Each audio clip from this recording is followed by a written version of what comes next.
જય માતાજી। જીવન જ્યોત યુટ્યુબ ચેનલમાં આપનું સ્વાગત છે। આજે આપણે સાંભળીશું મા ખોડિયારમાંના પરચાની એક વાત। સૌરાષ્ટ્રની ધીંગી ધરા સતીઓ અને જતીઓની ભૂમિ છે। એવી આ ભૂમિ પર પ્રગટ પરચાવાળી મા ખોડિયારનું પ્રાગટ્ય થયું અને માએ અનેક પરચા પૂર્યા। મા તો મા છે, માના નામ અનેક છે, પણ મૂળ શક્તિ તો એક જ છે। આ વાત ઘણા વર્ષો પહેલાની છે। લગભગ આ વાતને 900 વર્ષ જેટલો સમય થઈ ગયો હશે।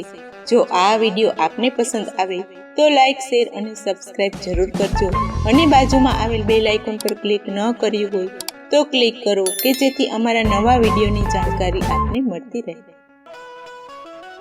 નાના એવા રોહિસાળા ગામમાં માએ મામડિયાના ઘેર સાતેય શક્તિઓએ સાતેય દીકરીઓના રૂપે અવતાર ધારણ કર્યો છે।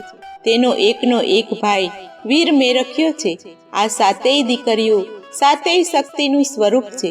ભોળાનાથના આશીર્વાદથી પૃથ્વી પર અવતાર ધારણ કરી ભક્તોના દુઃખ દારિદ્રને દૂર કરવા માએ અવતાર ધારણ કર્યો છે। આવડ, જોગડ, તોગડ, હોલબાઈ, વીજબાઈ, સાસાઈ અને જાનબાઈ આ સાતેય બેનડિયું સાતેય આસમાન સાતેય પાતાળ ની એક એક શક્તિ છે। ભાદરવાનો ધોમ ધકતો તાપ તપી રહ્યો છે અને આ સાતેય બહેનોનો એકનો એક ભાઈ મેરખ્યો ભેંસું ચરાવવા માટે ગામના પાદરે ગયો છે।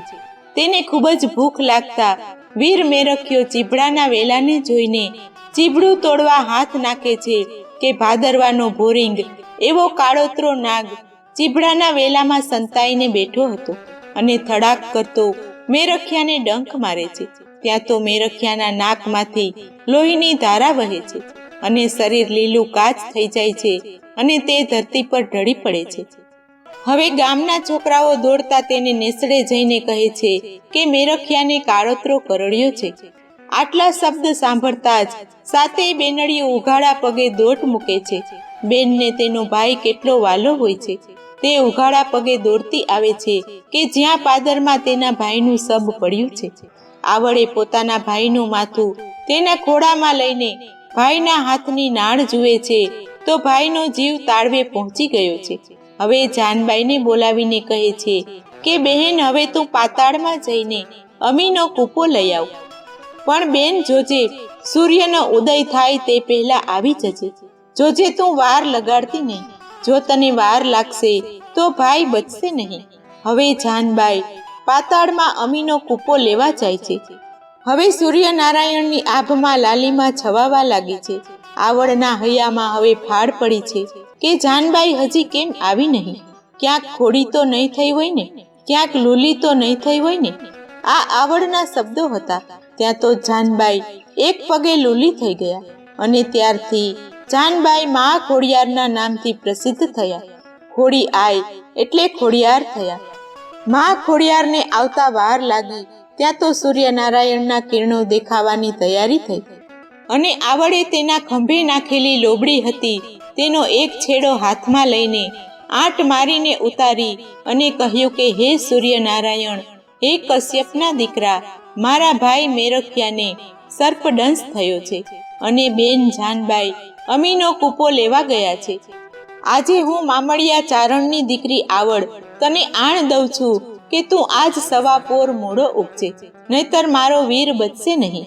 આ શક્તિના વેણ સાંભળતા જ સૂર્યનારાયણ આગળ ડગલું ભરી શક્યા નહીં। આવી જોગણીઓ, આવી સતીઓ હતી, તેનું આવું સત હતું, આવું તેનું તપ હતું। મા જાનબાઈ ખોડિયાર પણ તેના ભેડિયાનો એક છેડો ફરકાવત તો પણ તેના ભાઈ મેરખ્યાને સજીવન કરી શકે એટલી શક્તિ તેનામાં હતી।